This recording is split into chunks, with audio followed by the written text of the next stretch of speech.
Hi everybody, and welcome to the Module 1 lecture video. In Module 1, what we're going to be talking about is just kind of a basic overview / introduction into what autism spectrum disorder is. Kind of some basic foundational information that you need to know. Now, a lot of the information that we're going to be talking about today is going to be elaborated upon in the next few chapters, specifically things like the diagnosis, criteria behind autism spectrum disorder, some of the history of autism spectrum disorder, as well as the biological and psychological theories behind it, and then other components. So let's kind of keep that in mind when you go through this module, that it is a very general kind of basic introduction to the topic. Now, that being said, what is autism? I always feel like when I have students take this class, I have a wide range of backgrounds. Some students have extensive experience with autism, either personally, professionally, academically. Other students, maybe undoubtedly have heard the term, but maybe aren't really quite sure of what autism is, or the difference between autism and autism spectrum disorder.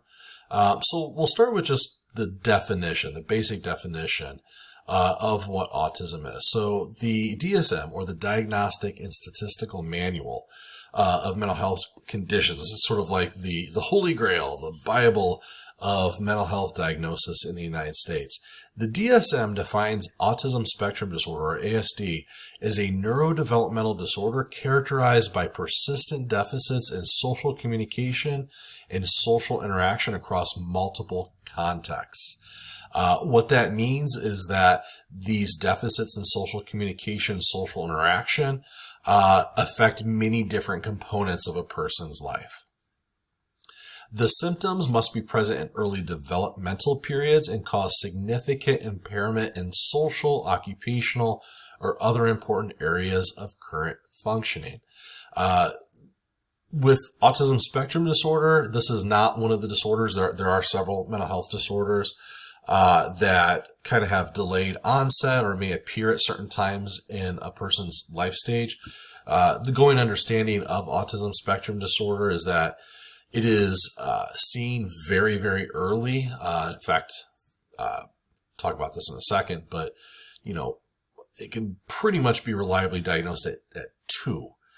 So this isn't one of those conditions where a person follows a typical developmental pattern well through childhood and then all of a sudden in adolescence or early adulthood develops autism spectrum disorder. This is something that's usually present very early in life. There is kind of one caveat or exception to that, but it still happens very early in childhood. Autism spectrum disorder is diagnosed based on the presence of restricted, repetitive patterns of behavior, interests, or activities. So that's just kind of what the definition of autism spectrum disorder is generally, and again, we'll be expanding upon this later.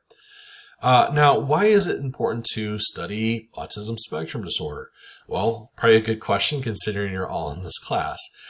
So some data here. Approximately 1 in 36 school-age children in the United States and about 1 in 45 adults have autism spectrum disorder. Boys are nearly 4 times more likely to be diagnosed with ASD than girls are, which indicates that despite all of our understanding with this topic, that there is apparently some kind of gender disparity that needs to be discovered a little bit further, or there's some kind of sex-linked predisposition that boys have, or a gene that predisposes boys more so than it does girls. Probably one of the most critical things in my mind, especially as a mental health counselor, is that early diagnosis and intervention are kind of critical. Again, ASD can be reliably diagnosed as early as 2 years of age. And the earlier the diagnosis is made, the earlier interventions, treatments, therapies are given to the children, then the better the outcomes are throughout that child's life. So definitely something that's extremely important. In fact, that kind of will be talked about in later lectures as far as talking about why there may be kind of a higher prevalence of it and why the rates have increased. It's just that we're more vigilant to diagnose it. In fact, the next slide, I'll talk about that here in a little bit too. ASD is one of the costliest disorders, emphasizing the need for research and resources. Some people are shocked to hear this. Lifetime cost of autism, so what we're talking about is from birth all the way through to death as far as the impact, the social impacts costs of somebody with autism spectrum disorder is estimated to be well over $1 million, and depending on the severity of the ASD with the person, may even be upwards of $3 to $4 million throughout that person's lifetime. So again, a very, very, very costly disorder. Some key statistics here. So I included a graph here from Autism Speaks, which does show how the rates of autism in the United States has increased pretty substantially from about 1975 through to today. So in 1975, the prevalence of autism was about 1 in 5,000 people in the United States. You can see how that pretty sharply began to rise. And in fact, in just 20 years, from 1975 to 1995, it went from 1 in 5,000 to 1 in 500. I mentioned previously that the rate for children is under 40 now, and the rate even for adults is under 50. So even though this graph kind of stops at 2009 showing 1 in 10, you can kind of add on to that and see that it is still kind of growing in its prevalence. There's a bunch of different reasons behind this. One of them is that we're just more aware of it. Better diagnostic criteria, change diagnostic criteria. In some cases, maybe even overdiagnosis in some cases. But undoubtedly, it is a relatively common disorder. Because of that, there is a lot of funding that is spent on autism research. In fact, autism spectrum disorder research tends to be one of the more common types of research is done. It's also one of the ones that receives some of the most funding, probably really only second to different disorders or conditions like cancer research, Alzheimer's research. The federal government contributes about $306 million to autism spectrum disorder research every year. Private organizations in the United States then chip in another $75 million, which does sound like quite a lot of money. It is. But when you think about what the federal government's budget is and what they spend their money on, it really is kind of a drop in the bucket. Since 2011, there has also been an explosion of research studies done on autism spectrum disorder, both in trying to define it better, trying to discover a cause or causes, and discovering better ways of helping individuals with the disorder. Since 2011, 57,000 studies have been done. That's a tremendous amount. And again, one of the more common areas of research, at least in the United States, but also throughout the world. So a couple different terms to know here. The first one, and I'm sure most of you have probably heard at least some of these terms. So the first one here is neurotypical. Neurotypical refers to individuals whose neurological development and functioning are typical or expected, serving as a standard against which neurodivergent conditions are compared. The reason why these terms are important in this class, a couple things to keep in mind, right? There's a tendency for people to refer to those who have a disorder as compared to other people as being normal, and the people with the disorder as being abnormal. We don't use that terminology. I try to actively discourage people from using it. When we're talking about autism spectrum disorder, there's not a normal versus abnormal. There's a typical, neurotypical versus neuroatypical or neurodivergent. So that's why you see these other two terms listed. Neuroatypical describes individuals whose neurological development and functioning diverge from the norm, often encompassing a wide range of conditions, including autism and autism spectrum disorder. Neurodivergent is a term that encompasses various neurological conditions. So not just including autism, but also things like ADHD, dyslexia, other types of learning disabilities. Recognizing that these differences are part of a human diversity. Generally speaking, the line here between what's considered neuroatypical and neurodivergent isn't clearly defined. In my mind, usually when people do use these terms, neurodivergent oftentimes kind of refers to an actual disorder or condition, whereas neuroatypical may be somebody who doesn't meet a definition of a disorder, but whose functioning is not neurotypical. So just want to make sure I throw that out there as kind of a way to keep those separate. When we're talking about the full range of functioning, that really comes into this concept of what's called neurodiversity. So it's the concept that neurological differences should be recognized and respected as a social category, akin to biodiversity, emphasizing the value of neurological diversity. In talking about all these, sometimes you're like, okay, this is getting a little confusing. The way I like to explain this, oftentimes I get this, again, I'm a mental health counselor, I get this with some clients that, they kind of feel that different is bad, right? That if somebody does something different, it must not be normal and it must be bad. Different doesn't necessarily mean bad. It doesn't mean that you have a disorder. So an example of this, and I like to say it, is I have color blindness. So I don't quote unquote have typical vision that other people would have. But I also wouldn't necessarily say I'm totally impacted, right? I see things slightly different than you do, if you happen to have typical vision. But that doesn't necessarily mean it's bad. It's just a little different. So when you think about these, kind of think of it in that way, right? Just because somebody may view things a little bit differently, perceive things a little bit differently, think a little bit differently, it doesn't necessarily mean they're abnormal or bad. It's just different. Aspies and autistics. So these terms are more like colloquial. Oftentimes people will use it to refer to themselves. So Aspies refers to individuals that used to meet a diagnostic criteria in the DSM called Asperger's syndrome. These were generally higher functioning individuals that had autism spectrum disorder. And in fact, that term Asperger's, we'll revisit this in a second, isn't actually really used too much anymore. So sometimes colloquially, people who identify with that group, who've been diagnosed with it, will refer to themselves as Aspies. And you in fact see that in some social media forums, things like that.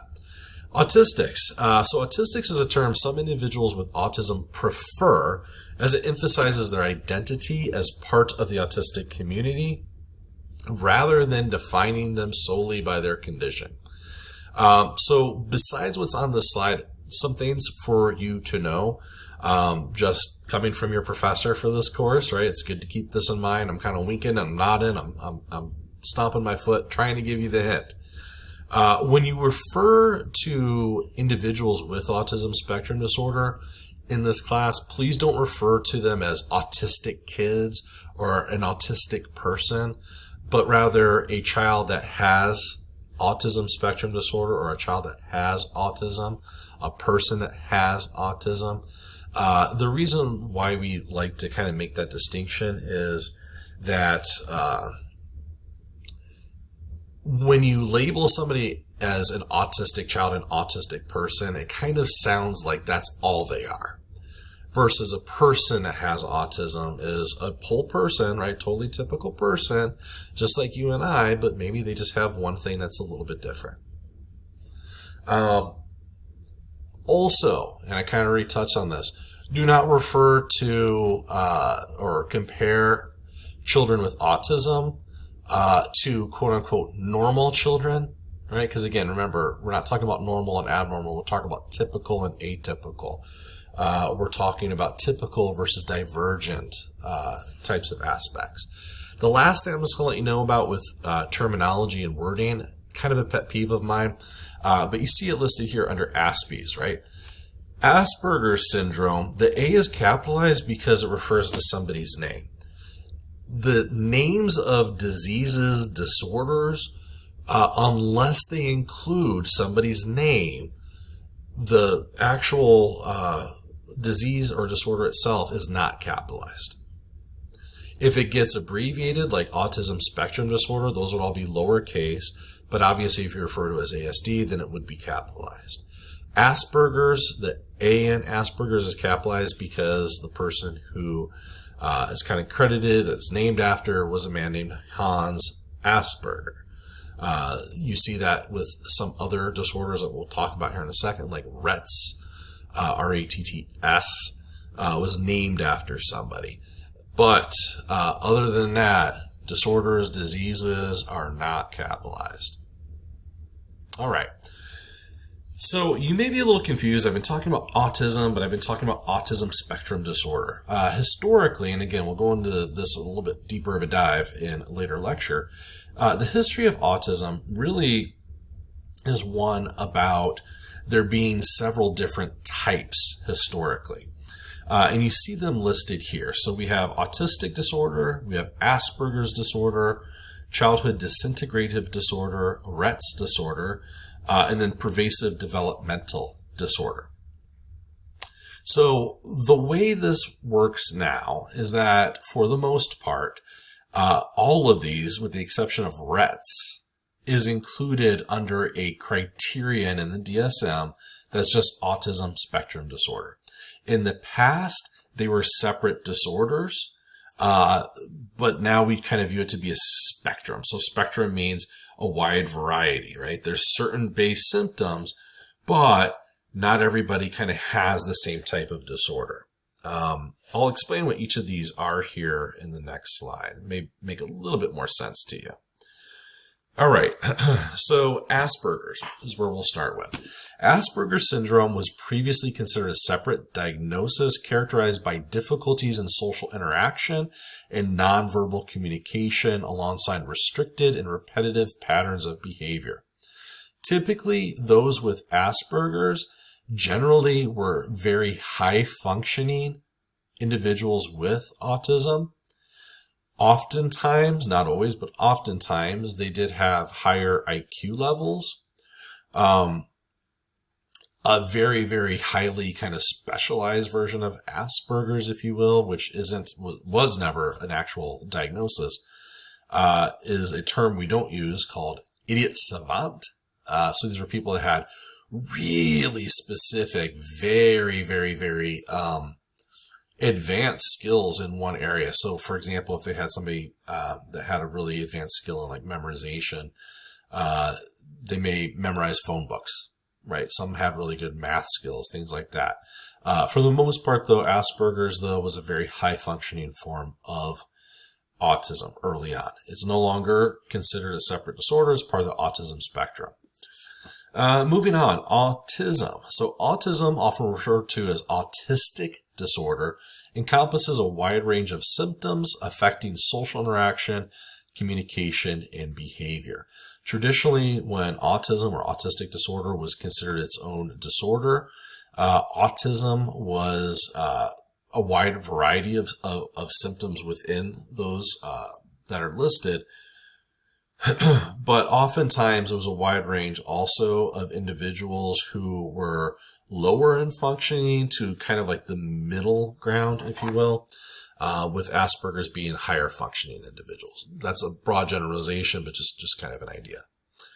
Moving on to PDD, or pervasive developmental disorder. And oftentimes the way that's referred to is PDD, and then it'll be NOS. So a lot of different disorders in the DSM have an NOS category, and what the NOS stands for is not otherwise specified. So basically in this case, it was individuals who had different divergent behaviors, dysfunctions, but didn't really fully meet the criteria of any other disorder. So that's the not otherwise specified, right? So something wasn't quite right. There was something that was a little bit different. Can't really put it in any other category, so it was sort of like a catch-all, right? Conners or Canner's syndrome, depending on who you talk to. I've heard it pronounced different ways. Canner syndrome, also known as classic autism, is characterized by severe difficulties with social skills and communication, often identified in early childhood. Canner syndrome was one of the first forms of autism that was really kind of thoroughly researched, identified, discussed. Generally speaking, those with Kanner syndrome, when that was an actual diagnosis, were lower level in their functioning. And that was kind of contrasted to Asperger. So those were kind of like opposite ends of the spectrum. The bottom two tend to be a little rarer than the ones that I've just mentioned. And again, other than Rett syndrome, these are all under the autism spectrum of disorders. Childhood disintegrated disorder tends to be fairly rare. It is part of the autism spectrum of disorder, and it contains basically the same symptoms. The difference with childhood disintegrative disorder, or CDD, is that children that had this condition oftentimes would have very typical development. So they'd hit all developmental milestones. There'd be no indication that these children had any kind of divergence. And then what would happen is for the most part, somewhat out of the blue, there would be a kind of sudden and abrupt regression in several different areas of functioning. So kind of a classic example of a child that has CDD is that you may have, a young child, toddler even, that is kind of babbling, is talking, maybe they're moving, they're beginning to crawl, they're beginning to walk, and then all of a sudden, in a fairly short period of time, they stop talking, they stop communicating, they're not really mobile, they won't move very well, maybe they went from being potty trained to having major issues with potty training, and it just tends to be kind of out of the blue. Generally, children with CDD also are on the lower level of functioning. And then the last one on here is Rett syndrome. So Rett syndrome is still considered a separate disorder. It's not technically part of autism spectrum disorder.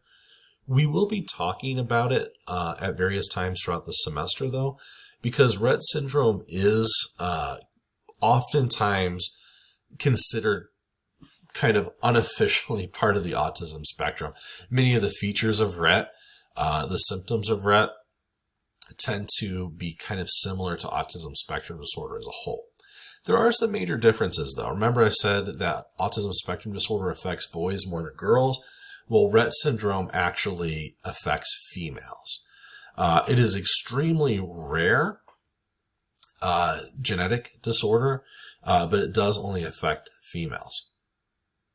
Those females who are affected oftentimes have difficulties with motor skills, especially what we call fine motor skills, so movement of like hands, fingers. Oftentimes they have communication issues, speech issues, and then other developmental challenges. And those are present pretty much from birth throughout their life.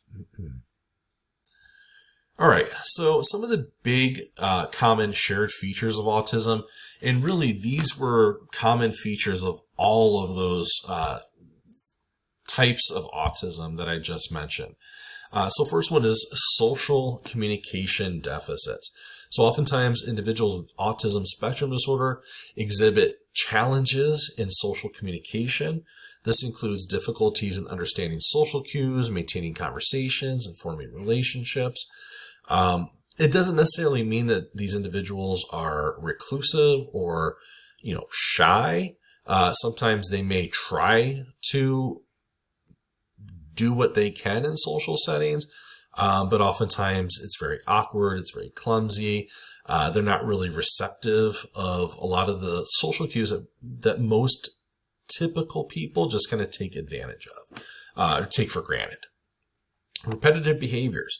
It says here a hallmark of ASD is the presence of repetitive behaviors to varying degrees, right? It depends on the individual. That's part of why autism is a spectrum disorder.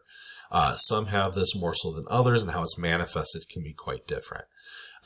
Repetitive behaviors can range from just an insistence on routines, and over kind of reliance on certain topics, only talking about certain topics, doing certain things. Some individuals with autism spectrum disorder will have an overall kind of very strong inclination or need for structure and order. Sometimes that can be things like ordering items, so organizing things like cans in a pantry from, largest to smallest in descending order, things like that. Others may have physical movements like rocking motions, what we call hand flapping, or kind of like hand gestures. That can be common with that. So again, wide range of different things here. Sensory sensitivity. So many individuals with ASD experience atypical responses to sensory input. This can be hypersensitivity or hyposensitivity. So hyper is where you may be very reactive to sensory information. These may be individuals that if they're in a loud room, a really noisy environment, they could start having reactions to it that neurotypical people may not have. Hyposensitivity is the opposite. So this is where you should be reacting to sensory information, but you're not. So oftentimes, children with really severe autism spectrum disorder, their parents suspect when they're younger that they may be deaf, because they'll be talking, they'll be saying the person's name, the child's name, and the kid won't respond. So they think, oh, the kid must be deaf. When they're not. They can hear, they're just not responding to it. So it's the hyposensitivity.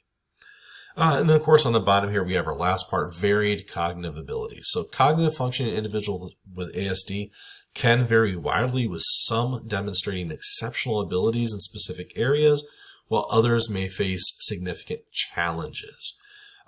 Remember here, varied, different does not mean worse compared to better. It doesn't mean abnormal compared to normal.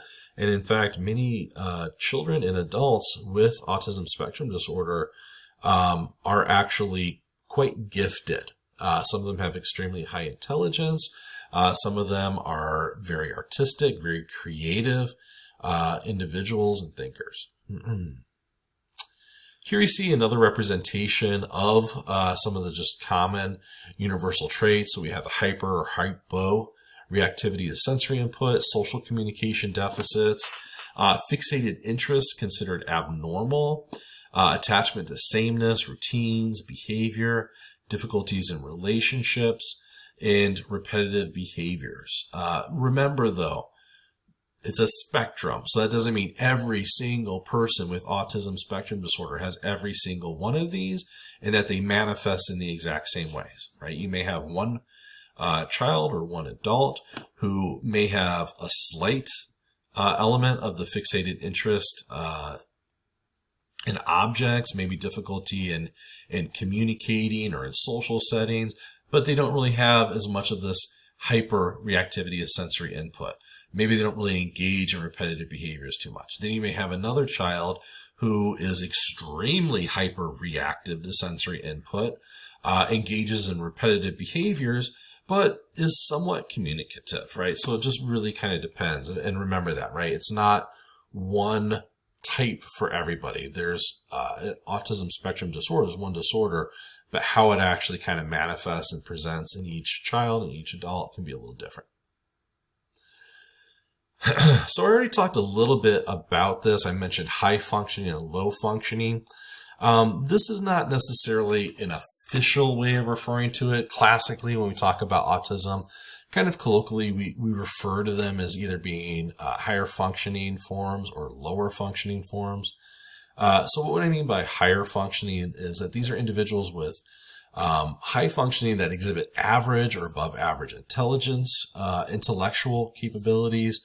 They have strong verbal skills and can often communicate effectively in social situations.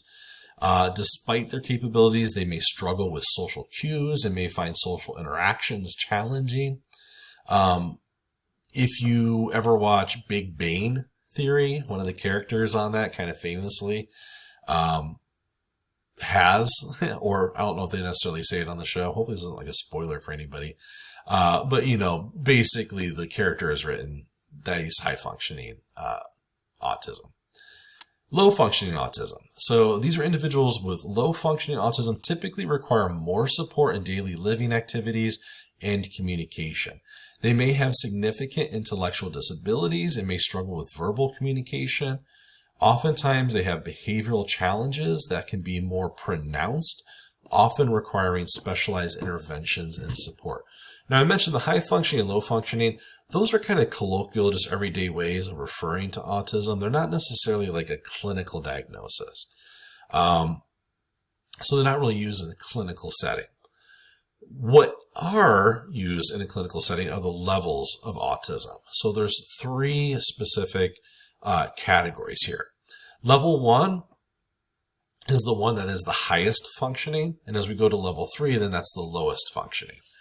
So the three levels. Level 1, these are children and adults that require support. They may have trouble understanding and following social cues, rigid or inflexible behaviors, some stress during transitions, so about change, things like that, they may not do great with, but, they don't have meltdowns, and they may benefit from therapy or life skills coaching. Generally, children that have a level 1 of functioning with autism need very limited support interventions, but they still need some. With level 2, these individuals require substantial support. So oftentimes they experience atypical social behavior like walking away mid-conversation. They have a high interest in very specific topics, noticeable distress when faced with change, and may need school accommodations like reading help or social skills support. And then the final one on here is level 3. So these are individuals that require very substantial support. Oftentimes they have severe communication deficits, and in fact, many of them don't communicate verbally at all. Repetitive behaviors like rocking or spinning, extreme distress when asked to switch tasks. They may need one-on-one time with an education assistant and may use augmentative and alternative communication tools like picture symbols. That's referring more to like educational environments, that they're going to need extensive support in order to be able to do well in those types of settings.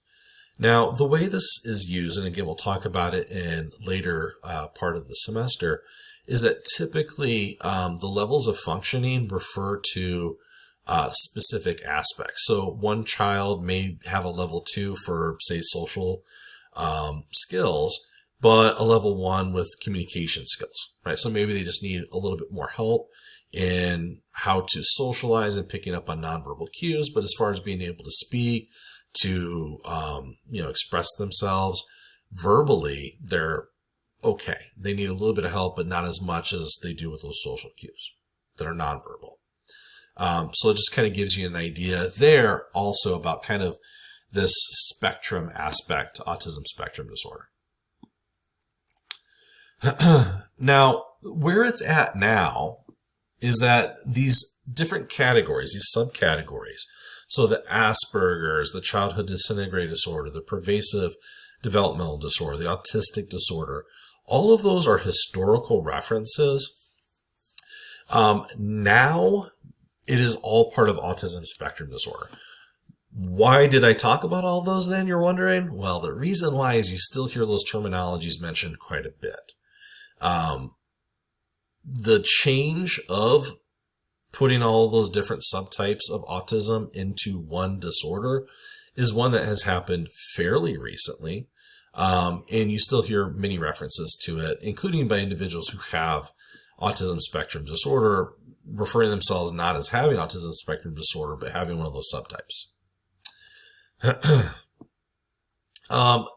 The DSM does specifically outline for autism spectrum disorder 5 key diagnostic criteria, which we'll deep dive in later in the semester. Those 5 are that the child, the individual, must have social communication deficits. They must have fixated interests and repetitive behaviors. The symptoms have to have had started in early childhood. They can worsen throughout your life, but they had to have had been present in childhood. That these symptoms lead to some kind of impairment in functioning, which I'll talk about in a second. It's important to make this distinction. And that the impairments are not better explained by intellectual disability, which is a separate diagnosis. Now, in addition to the different subtypes that I talked about, sometimes you do hear the Asperger's syndrome or children and adults that would have fallen under autism, Asperger's syndrome, referred to as Asperger's type ASD or autism spectrum disorder.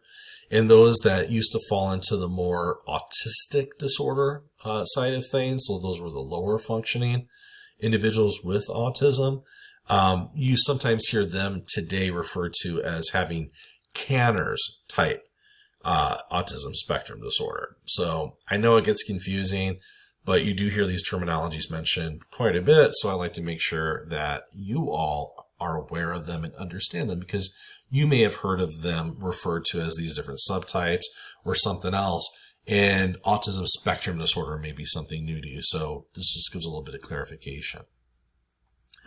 So one of the criteria that I just mentioned was that it causes some kind of dysfunction. So it is worth noting what makes a disorder a disorder. You probably think, well, that sounds like a weird question. Well, according to the APA, the American Psychiatric Association, a psychological disorder is a condition that involves significant disturbances in a person's thoughts, feelings, and behaviors. These disturbances can include unusual, negative, or self-defeating behaviors, inner experiences that are troubling to the individual or those around them, a reflection of a biological, psychological, or developmental dysfunction. Now, the reason why I'm talking about this is that it kind of goes back to what we were already talking about with the neurodivergent view versus neurotypical. Neurodivergent refers to anybody that doesn't follow neurotypical patterns. Just because somebody may be neurodivergent doesn't necessarily mean they're going to meet the criteria for autism spectrum disorder. Because you may perceive things differently. You may respond to sensory information a little bit differently. You may have a slightly non-typical way of interacting with people in social settings. But if it doesn't meet these criteria, then it's not a disorder. The big defining characteristic of what makes something a disorder is that the behavior is beyond or not typical for the culture in which that person lives. So that's one of the big ones, in that it has a dysfunction. It actually causes some kind of harm in that person's ability to live a normal, happy, healthy life. So what causes ASD? Current suspected causes of autism spectrum disorder include a combination of genetic and environmental factors.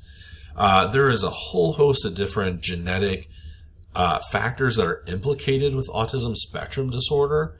And there's also a whole host of different environmental factors. I really wish this is one of those areas where I could say we can just pinpoint one thing and I can just say, you know what causes autism spectrum disorder? This.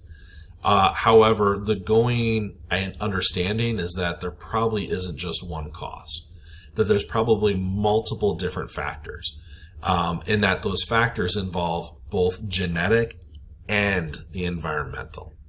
In addition to that, the idea and the going understanding is that throughout that child's life and into adulthood, then how they interact with the world around them kind of further defines that autism spectrum disorder. Now, when we talk about autism spectrum disorder, it's worth kind of looking at it on three different levels. So kind of think of this like a cake, right? If the cake is autism spectrum disorder, you slice into that cake. I think I'm getting kind of hungry now, folks. Man, that's why I'm talking about food. And you have three layers. You have three levels of it, right? So those three levels are the biological level, the cognitive level, and then finally the behavioral level. And I'll go into greater detail on this in the next few slides. So the biological level involves the genotypes that lead to certain manifestations of a disorder.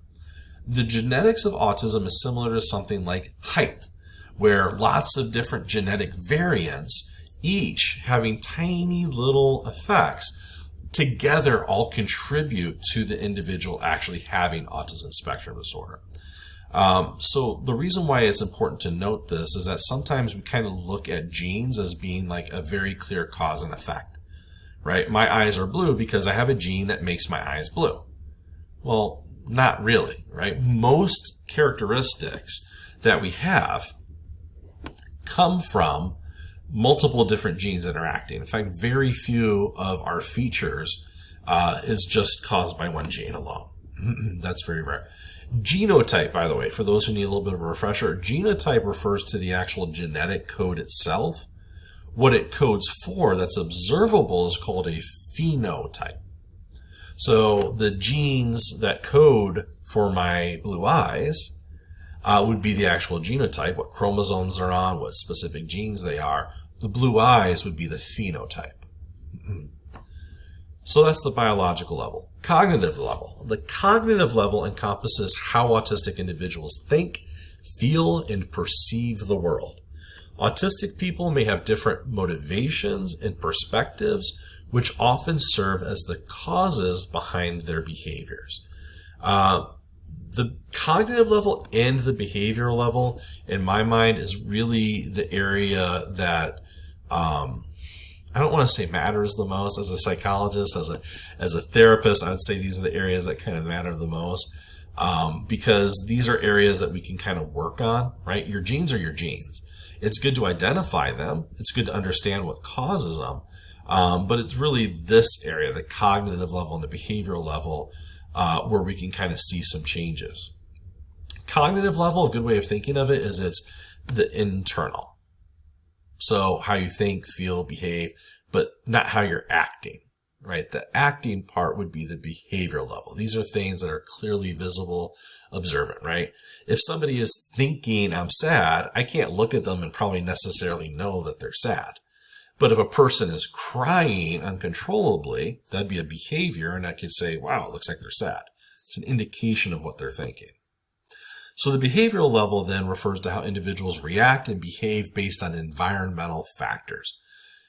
Generally speaking, this is a broad generalization, autism spectrum disorder is defined based on this behavioral level. The reason for that is that it's difficult for us to know what somebody's thinking and feeling. And remember, most people with autism spectrum disorder have difficulties with communication. So that makes it hard just to ask them, hey, what are you feeling right now, buddy? And most of the biological level, we still really don't know. We're making great strides with the research, but we still really don't know. We can't pinpoint specific genes that have an effect. So that leaves us more on this behavioral side. Now, we already talked a little bit about what the biological level really entails. I talked about the genotypes. I talked about the phenotypes. In kind of this broad overview, we're going to talk a lot about the going understandings in research about what genes may play a role with autism spectrum disorder.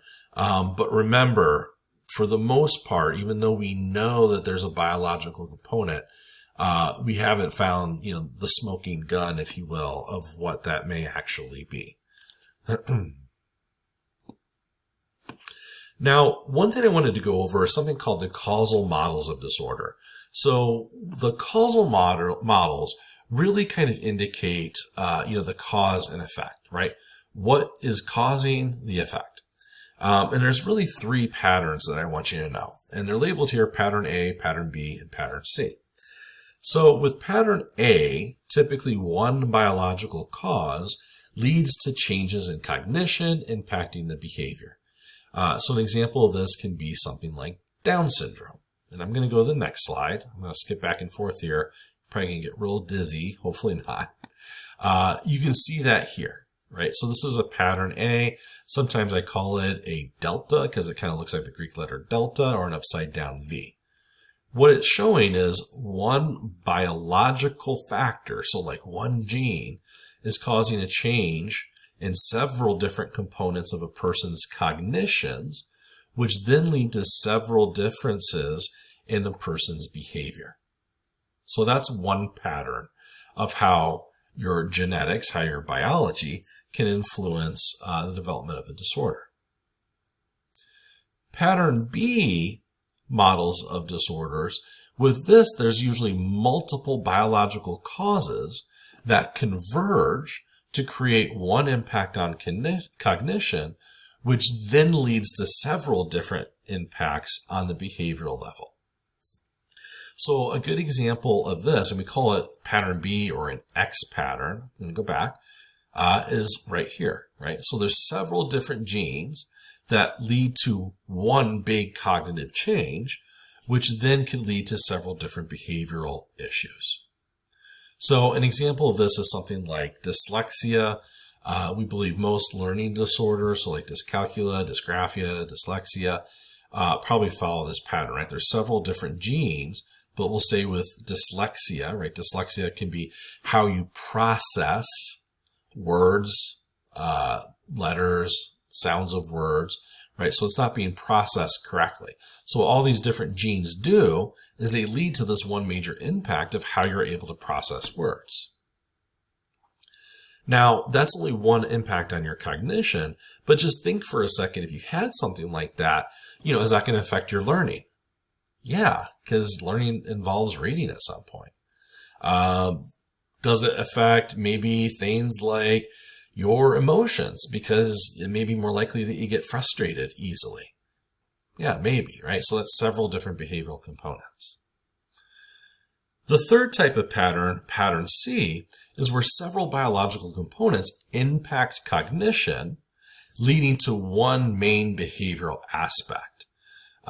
So with this, right, we're just talking about one behavioral component, unlike these other two. But there's several different genetic components leading to several different changes to cognition. But how it's actually seen, how it actually manifests in the behavior is usually just one type of issue or concern or problem. And a good example of that would be something like conduct disorder. Pattern B, I call an X pattern. You can kind of see that. I already said pattern A is sort of like an upside down V or a delta. So C would be considered a V-shaped pattern. All right. Generally speaking, autism, again, is defined on this behavioral level. And I would say probably most disorders that are in the DSM would be also kind of diagnosed, generally speaking, on this behavioral level. It's worth noting also that the going kind of consensus is that autism probably does follow more of like this B-type pattern. Now, in addition to what I just talked about, there's also an important idea or model that I want you to know. That's called the diathesis stress model. So what the idea here is that in order for a disorder to be a disorder, to manifest, to come about, it really kind of needs two big things. The diathesis, and in this case what diathesis kind of refers to is sort of like the genetic vulnerability. So some kind of vulnerability that has to be present. Usually we talk about as being the biological, the physical, the genetic. And then the stress. And stress in this case doesn't mean stress, like I'm stressed out from taking a test. Rather, it can be any kind of experience in life that puts strain or pressure on our system, on our bodies, on our minds. So that can be something like really severe stress, maybe not from taking a test, but maybe from being like a refugee in a war or the victim of a traumatic, violent crime. But it could also be other things like exposure to toxins. So the idea here with autism spectrum disorder kind of goes back to what I said, is that we do think there's genetic components here, right, that then lead to some kind of change or changes cognitively.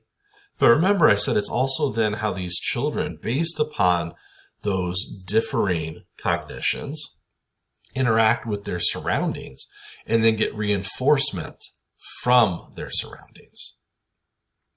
The way that I like to explain what the diathesis stress model is the reason why this diagram is here, right? So in the diagram, you see the sunflower, and you see all these things that kind of, plants need to survive, like sunlight, maybe water, carbon dioxide, so they can turn it into oxygen. So this is diathesis stress in action, right? If I take a plant, a seed, and I put it in the soil, that would be the diathesis. That's just physical. It's genetic, right? But nothing's going to happen if I don't encourage the growth of that seedling to become a plant. And that's kind of what we talk about with diathesis stress when we talk about it in psychology. A good example of this also would be something like PTSD, where you could have a genetic predisposition to PTSD. We think more than likely over a genetic predisposition for just really high anxiety, or maybe a really heightened fear response or startle response.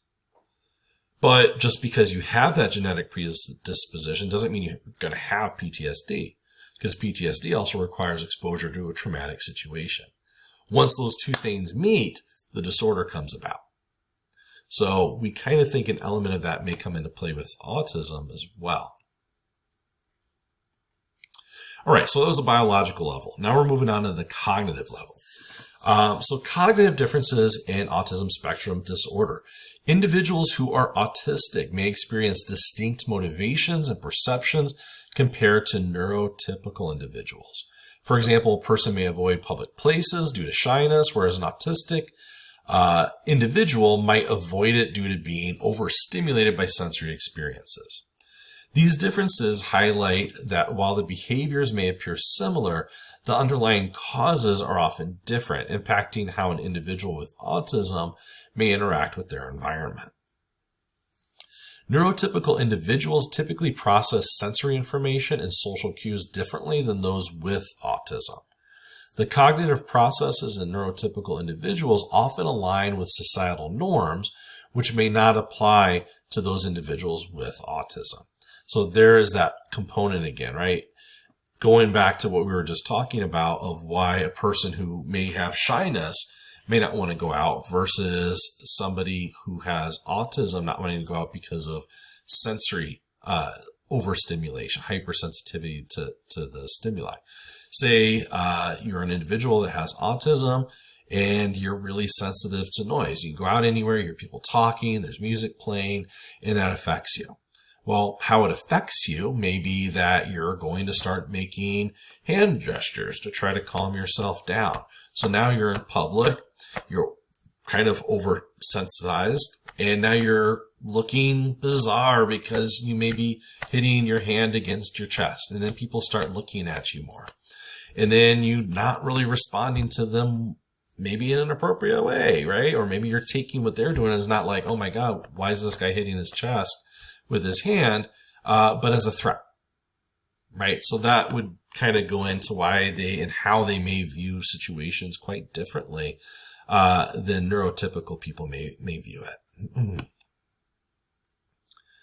So groups of cognitive level theories of autism spectrum disorder.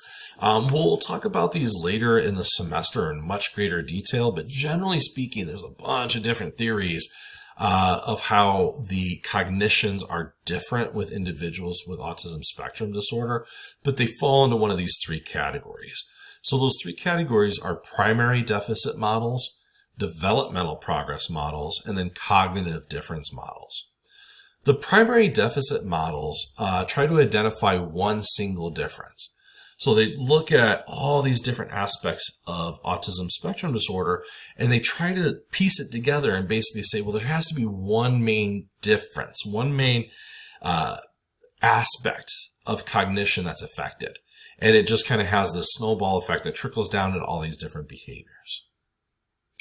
The developmental progress model instead looks at how multiple different interacting processes early in life lead to disruptions to normal development or typical development. And then how the disruptions to that pattern of typical development leads to the development of autism spectrum disorder. And the last one on here is cognitive difference models. So these models focus on the complex ways in which people with autism relate to their environments and attempt to characterize autism on that basis. The cognitive difference models really are more geared towards how the environment influences how somebody with autism perceives those settings. So in that regard, they're quite a little bit different than these other two. All right, so that's the cognitive level of autism spectrum disorder. Now moving on to the behavioral level. So the behavioral level of ASD refers to how individuals with autism react and behave based on environmental factors. This includes the observable actions, responses, and interactions of individuals with autism in different contexts. Autism is generally defined based on the behavioral level, which encompasses the varying degrees of behavior exhibited by those on the spectrum. Understanding these behaviors is critical for developing effective interventions and support strategies.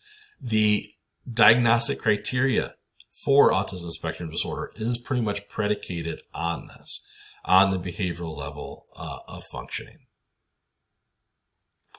Developmental processes. So this is probably going to sound like a somewhat complex topic, but it actually kind of comes down to being something that's fairly easy to understand. So when we look at autism spectrum disorder, you're probably picking up on this scale, the spectrum aspect, that every child, every adult with autism spectrum disorder kind of has their own unique little story to tell. There's no one size fits all when it comes to this disorder. Well, in evaluating the impacts and in early diagnosis of children that may have autism, kind of really looking at how their development is going on is actually kind of crucial for recognizing autism spectrum disorder. And that's not always as easy as one would think, because development doesn't always happen in a very predictable pattern. I'm sure many of you are aware, or maybe even have had this happen in your life, that maybe you were a late bloomer going through puberty, or maybe you were an early bloomer. Maybe you were one of those kids, and this was me, like in middle school, where I was only about 4 foot something tall, and all the other guys I noticed were getting taller and taller. I'm like, wait a second, when's that going to kick in for me? And then it happened later. That didn't mean that there was something wrong with me. It just means that's my developmental process. One of the early indicators for autism spectrum disorder can be things like avoiding eye contact, delayed communication, so not having your first word, babbling, things like that early on. Some of that can very much so be an early indication of autism spectrum disorder, but some of it may just be that that child may be just a little bit late in developing those skills. So you really have to look at it and view the child in the context of what developmental stage they're in. That's really, really, really critical. It's also important because not only does that help with recognizing autism spectrum disorder, but also in understanding what interventions that child may need when we're talking about children with autism, what interventions they need in those specific developmental tasks, whether it's language, motor skills, in order to help them achieve their full potential. All right, importance of developmentally sensitive research. So I'm not going to talk a tremendous amount about research in this course, but definitely please know some of the basic, terms that are applied, like longitudinal studies, cross-sectional studies. Generally speaking, when you look at a lot of the different research that's been done in autism spectrum disorder, the longitudinal studies oftentimes help us kind of establish the beginning part of cause and effect. And just to let you all know, right, a longitudinal study is where you follow subjects over a period of time. And usually throughout that period of time, you're evaluating data continuously. So say I'm looking at a group of 50 kids that were in elementary school during COVID and had to do remote learning. I want to see how that experience disrupted their math skills. So I'm going to follow them over the next 5 years, and I'm going to look at what their math scores are over the course of those 5 years. That'd be a longitudinal study. Now, longitudinal studies still kind of look at data for the most part. So we're talking about correlational, but that is helpful in us kind of understanding, okay, well, maybe there's some things we need to look at here. Like maybe math skills was more affected by COVID because there's an aspect that's needed of, a one-on-one personal interaction with the teacher that may not be as common or as needed for something like reading skills. I don't know if that's true or not. I'm just saying that'd be an example. So that helps narrow our focus a little bit into saying, well, let's look at this in a different way and see if we can do an experiment that can show that cause and effect. Cross-sectional research limitations. So cross-sectional research that takes a snapshot at one age is subject to confounding variables or confounds, including cohort effects, which is particularly relevant to the study of aging in autism. Even though there's deficits early in life, I can tell you that most cross-sectional research really isn't, I don't want to say there's a high value. There isn't a high value to it. There can be. But for the most part, what we look at isn't just at how autism is affecting somebody once at one moment in their time, whether it's as a child or as an adult, but rather how it can change over the course of that lifespan. And where that's particularly useful, and this may help you out a little bit, is with something like interventions, right? So like speech therapy. Speech therapy is one of the top interventions that are used with children with autism. But if I did a cross-sectional study, I just look at children who are in a speech pathology, say, lab, and I'm just looking at them at how they're functioning in that moment. That may just show me that, communication skills are a problem with individuals with autism. But I want to see if the intervention, if the speech pathology is going to help. So I want to see if a child goes to a therapist for speech pathology for a week, for 2 weeks, for a year, what's the effects going to be? Is it going to be long-lasting effects that are really going to matter and follow that child throughout their lifespan? So that'd be more of a longitudinal side. All right, so finally, I'm going to wrap it up. Facts and fiction about ASD. In teaching this course and talking to people about autism spectrum disorder, there is oftentimes some kind of common misconceptions that get brought up quite a bit. One of the first ones on here is actually a historical one, and that's that parenting or bad parenting causes autism. It doesn't. This actually goes way, way, way, way back, all the way to the earliest years of autism research, when it was suggested that mothers in particular that were cold and distant with their children caused them to have autism. Completely debunked, right? That is not a cause of autism. We talked about what the cause is. There's a genetic component that leads to some kind of disruption in cognition, that then leads to several different impacts on the behavioral level. Bad parenting is not one of them, right? It's not one of those.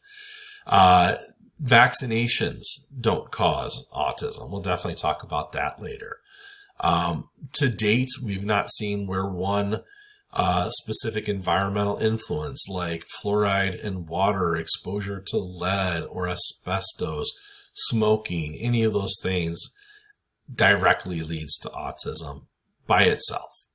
That doesn't mean there aren't other factors that may play a role. So, for example, advanced paternal and maternal age, so having a father and or mother who are older can at birth can influence or be a risk factor for autism spectrum disorder. But that doesn't necessarily mean in and of itself that is only what causes it. Biological basis of autism. So a lot of people don't really get this part, but without doubt, there is a biological genetic basis of autism. That doesn't mean it's only genetic, but there is definitely a biological basis for it. One of the biggest ones, and I'm going to say I'm kind of guilty of this. This course may even be a little guilty of it. But oftentimes when we talk about autism and spectrum disorder, we talk about kids. The main focus of autism spectrum disorder research from its earliest days were on children. And that's true of most developmental disorders, because early identification in children and early intervention in children is what leads to the best outcomes throughout life. However, that leads to a lot of people viewing autism as just being a childhood disorder, and it isn't. For the most part, autism spectrum disorder does not impact a person's ability to live a long, fulfilling life. It does not shorten life expectancy. So if you're a child with autism spectrum disorder, you're probably going to be a teenager with autism spectrum disorder, which means you're going to be an adult with autism spectrum disorder. So don't think of it just as children. I'll talk a lot about children throughout this course. However, there is growing research, there's growing awareness, and there's growing advocacy of both autism spectrum disorder in adulthood and also just neurodivergence in adulthood as well. Last one on here. So autism and IQ. People oftentimes don't understand that autism really has nothing directly to do with low IQ. Sometimes people believe that they're synonymous. There are individuals with autism spectrum disorder that have extremely high IQ levels. There's ones that have quote unquote average or typical IQ levels, and there are some that have lower IQ levels. That being said, the whole concept of intelligence in and of itself is somewhat controversial and not fully reliable. And just because somebody has a high IQ level doesn't mean that they're fully functional, whether they have autism spectrum disorder or whether they don't. Likewise, just because a person has a relatively lower IQ level doesn't mean that they aren't functional in society. Again, whether they have ASD or not. They're not necessarily one and the same. Now, somebody with ASD that also has lower IQ levels could qualify for a different secondary diagnosis, and certainly would be considered more on the lower level functioning or more of the level 1 functioning in certain areas, but they're not one and the same. So don't think of them as being one and the same. All right, folks, that's all I got. Hopefully this wasn't too long of a lecture. And of course, as always, if you have any questions or need any help, please reach out.